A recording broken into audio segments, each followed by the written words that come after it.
तो अगर आपने आज ऑलिव बोर्ड एसबीआई पीओ का लाइव मॉक दिया होगा तो ये चीज़ आपको ज़रूर फील हुई होगी कि रीजनिंग काफ़ी ट्रिकी थी। क्यों? क्योंकि इसमें एक पजल वैकेंट वाली आई थी जिसने बहुत टाइम लिया था। So hello everyone, welcome back to banking with Sajal. तो चलिए बात करते हैं आज के इस मॉक की। तो मॉक की शुरुआत होती है इंग्लिश के सेक्शन से। इंग्लिश में यहाँ पे आरसी थी, क्लोज टेस्ट था, एरर डिटेक्शन थे, ओवरऑल सब कुछ था। इसमें जो आरसी थी, अच्छी आरसी थी, बहुत ज़्यादा कंफ्यूजिंग नहीं थी, लेकिन आंसर काफ़ी ढूंढना पड़ रहा था। और जो क्लोज टेस्ट था उसके 4 क्वेश्चन इजी थे। एक क्वेश्चन मेरी सिली मिस्टेक या गलती बोल लीजिए, वो मुझे पता चल गया था कि वो गलत कर दिया हूँ मैंने। फिर उसके बाद आपके वर्ड यूजेज काफ़ी ट्रिकी थे। एक तो मैंने नहीं किया था, 2 मैंने कर लिए थे। और phrase replacement as usual, grammar थोड़ी सी वीक है तो मुझे वो हमेशा टफ लगते हैं। और कितने बहाने देता हूँ, हैं ग्रामर कर रहा हूँ यार, लेकिन क्या बोलूँ मैं। फिर उसके बाद एरर डिटेक्शन 4 थे, 4 में से मैंने 2 किए थे। और इसमें इंग्लिश में और क्या था, फिलअप्स, 3 फिलअप्स थे, एक मैंने नहीं किया था, लास्ट वाला। फिर बात आती है क्वांट्स की। तो भैया क्वांट्स में अपन एसबीआई पीओ में तो सबसे पहले कहाँ कूदते हैं, डीआई पे। डीआई में हमको सबसे पहले क्या देखने मिलता है, लाइन चार्ट वाली डीआई। अच्छी डीआई थी, सिविल और मैकेनिकल के नंबर दिए थे। फिर उसमें नीचे एक टेबल दी थी जिसमें था कि टोटल में से कितने % लोगों के पास में मास्टर डिग्री है। लेकिन उस टेबल को मैंने कैलकुलेट नहीं किया था क्योंकि 3 क्वेश्चन बिना उसके हो गए थे, सिर्फ एक क्वेश्चन उससे किया था। और एक क्वेश्चन बहुत लेंदी था तो वो मैंने स्किप कर दिया था क्योंकि टाइम भी तो नहीं था ना। फिर उसके बाद मैंने फिर एक डीआई ढूंढी जिसमें मुझे मिली थी वो वाली आपकी जयपुर और वाराणसी वाली, जिसमें मेल फीमेल के रेशियो दिया था। रेशियो कैलकुलेट उसमें नहीं करना था, बिना रेशियो कैलकुलेट करे तो 3 क्वेश्चन बन गए थे मेरे से उसमें, और 2 क्वेश्चन थे तो उनको सेपरेट कर लिया था मैंने। और फिर उसके बाद एक केसलेट थी। केसलेट कंफ्यूजिंग ज़रूर थी लेकिन ईजी थी, मतलब बन गई थी, ऐसा कुछ नहीं था। स्पीड मैथ्स में सिंप्लीफिकेशन था, और हाँ सिंप्लीफिकेशन था तो वो बन गए थे।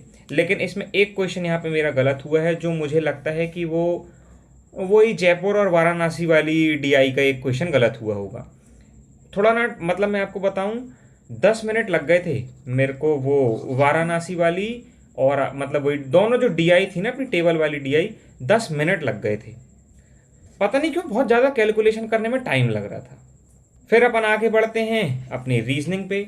तो रीजनिंग में सबसे पहले खुलती है एक अपनी कोई पजल खुलती है, अनसर्टेन वाली खुली थी शायद, वो मैंने स्किप करी। उसके बाद खुलती है एक तो अपनी फ्लोर वाली। तो फ्लोर वाली को तो अपन हमेशा हिट करते हैं, चाहे वो डिफ़िकल्ट हो चाहे इजी हो, और इजी थी, बन गई। फिर उसके बाद एक पजल और थी, वो क्यू और अजीब सी कुछ थी तो वो मैंने स्किप करी। फिर उसके बाद एक रेक्टेंगल वाली पजल खुलती है जो कि थी वैकेंट वाली। मैंने ये वैकेंट शब्द नहीं पढ़ा, मैंने शुरू में पढ़ना चालू कर दिया। जैसे ही देखा वैकेंट है, खुद को रोका, आगे गया। आगे मिसलिनियस पे पहले मैंने कोडिंग डिकोडिंग करी और उसके बाद मैंने इनइक्वालिटी करी। मैंने कहा हाँ, ये पहले अपन नंबर उठाते हैं फिर बाद में देखते हैं।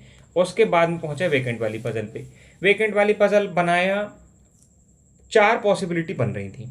लकीली पहली जो पॉसिबिलिटी बनाई थी जिसमें मैंने पी को कॉर्नर पे रखा था और उससे एक राइट पे एस था, नहीं उसके सेकंड टू दी राइट में जो पर्सन बैठा था उससे इमीडिएट राइट में एस बैठा था।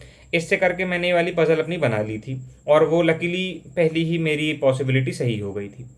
उसके बाद ब्लड रिलेशन।